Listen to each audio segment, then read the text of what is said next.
We're at Boone Station. This is where Daniel Boone lived for 4 years. On his bike,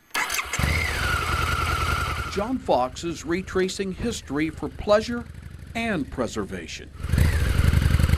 For the past 30 years, he's lived in the shadow of places where Boone lived while in Kentucky. It just kind of dawned on me, you know, he was right here. His curiosity piqued. My house is right here. This is where we are right now. Fox, a surgeon, began researching the route of Boone's trace with surgeon-like precision. The path that he blazed all the way from Cumberland Gap was to get to this point right here.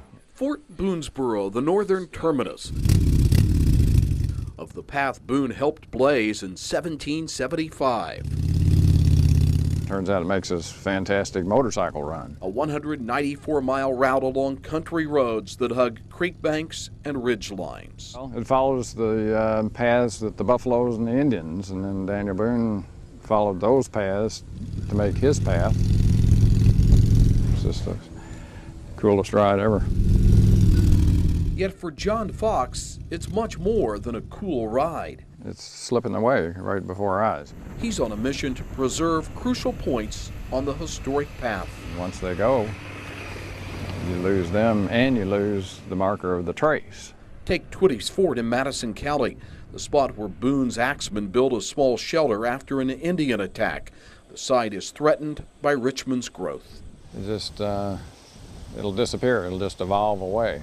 Then there's this spot on a farm in Laurel County. This marks the famous fork in the road. The junction where the Wilderness Road split from Boone's Trace and headed toward Danville. Incredibly important. I mean, this was where it all happened. Wood's Blockhouse was built here, the first permanent building in a wilderness that became Kentucky. Which at that time, you know, was a scary, mysterious, dangerous place to be. As he retraces the settlers' route west, Fox searches for allies in his crusade to preserve key junctures along the trace. It needs to be preserved and protected. Warnie Joseph owns the farm where the paths split. He's eager to give the public access. I want the people to know the history, and that is history. You can walk remnants of Boone's Trace at Levi Jackson State Park. It's this profound kind of feeling, you know, like it's almost like hallowed ground.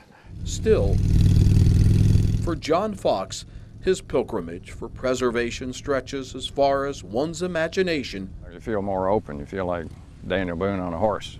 Can carry you on two wheels. Well, it's not just a motorcycle ride. You feel like you've been there. With photographer Chris Woosley, I'm Greg Stottlemyre. On Kentucky's Backroads.